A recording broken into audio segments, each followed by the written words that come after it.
बहुत बहुत स्वागत है आपका यूपी जोड़ो यात्रा गंगों से हम जुड़े हैं। हमारे साथ हैं कांग्रेस पार्टी के प्रवक्ता तमजीद अहमद साहब। हम उनसे जानने की कोशिश करेंगे कि क्या लगा उन्हें गंगों में आकर, कैसा माहौल लग रहा है। सर स्वागत है आपका। बहुत शुक्रिया आपका। और कैसा लगा गंगों में आकर? बहुत शानदार। मतलब मैं सहारनपुर पहली बार आया और गंगों पूरा सहारनपुर जिस तरीके से स्वागत के लिए उमड़ा, एक माहौल पता चल रहा है। हम लोगों ने भी लगातार लोगों से बात की, लोगों के बीच में जाके माहौलों को समझा, लेकिन जिस तरीके से उन्हें राहुल गांधी जी के लिए, कांग्रेस पार्टी के लिए एक मोहब्बत दिखी वो बहुत अमेजिंग था। मतलब हम लोग तो बहुत खुश हुए इस चीज को देख के कि एक अलग ही माहौल, एक बहुत दिलचस्प, बहुत शानदार माहौल कांग्रेस पार्टी के लिए यहाँ पे।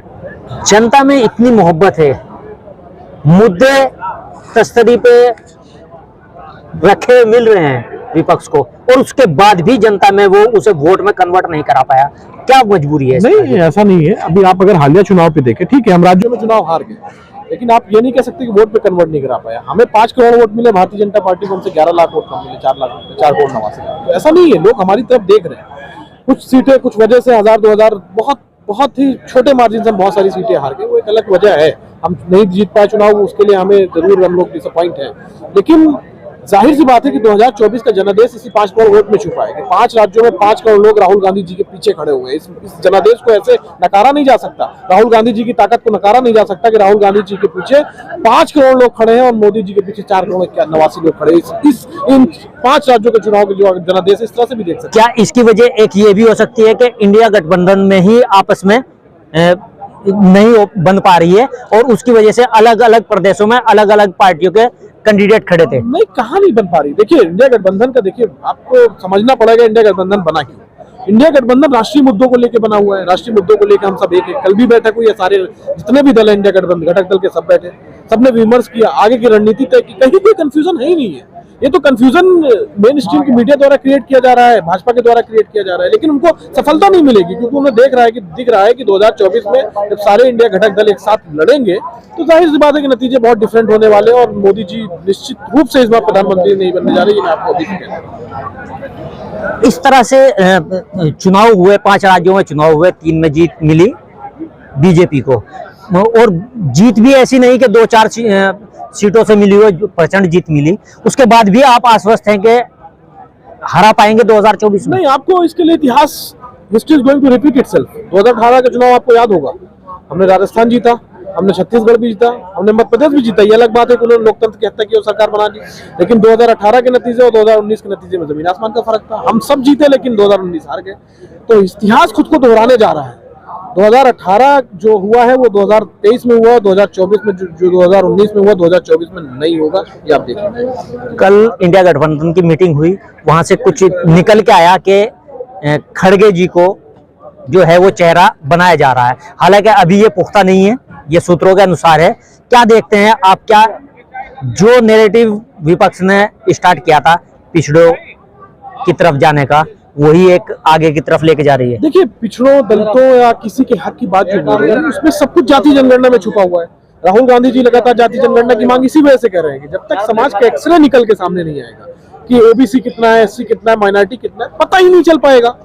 तो हम निश्चित रूप से इस चीज को लेकर प्रतिबद्ध है, कटिबद्ध है और ये हम लोगों का प्रण है कि हम जाति जनगणना करा के मानेंगे। जिस दिन जाति जनगणना हो गई, जिसकी जितने हिस्सेदारी उसकी उतने भागीदारी के हिसाब से बंटवारा हो जाएगा। सीधी सी बात है। और उसके लिए हमें जो भी करना पड़े, आपका जो सवाल है खड़गे जी को लेकर, ये तो भविष्य के घर में छुपा है कि लेकिन कांग्रेस पार्टी या इंडिया के घटक दल मिलकर तय करेंगे क्या होगा, कौन चेहरा होगा क्या नहीं होगा, वो एक अलग विषय है। लेकिन चेहरे से ज्यादा इंपॉर्टेंट ये है कि समाज को प्रतिनिधित्व मिले, चाहे वो ओबीसी हो, चाहे वो एससी हो, चाहे माइनॉरिटी हो, चाहे वो अगड़ा वर्ग हो, कोई भी वर्ग हो।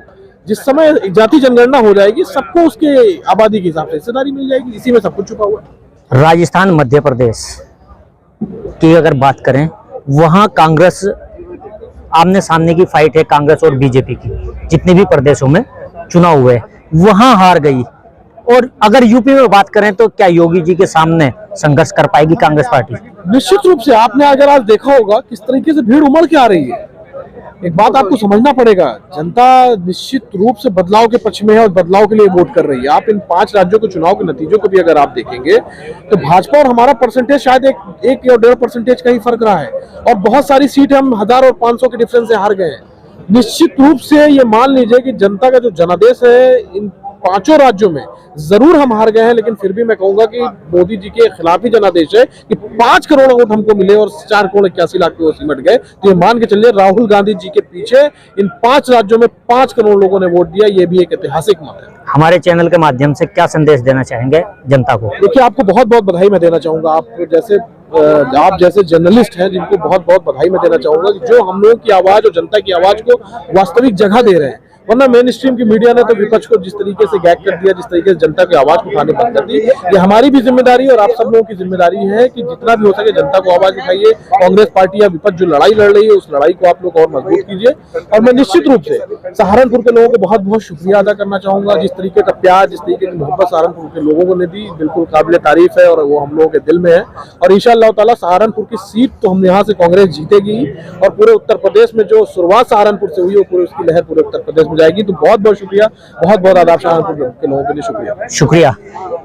ये थे हमारे साथ। मैं आपको बात बताऊं, राजस्थान, मध्य प्रदेश या अन्य राज्यों के चुनाव के बारे में खुलकर बात हुई, लेकिन अगर मैं बात करूं, अपने इशारों में सब बात कह दी। गठबंधन की वजह से किस तरह चुनाव हुआ वो भी कही। बने रहिए हमारे साथ, हम कुछ और हस्तियों से आपको रूबरू कराते रहेंगे। हमें आजाद न्यूज।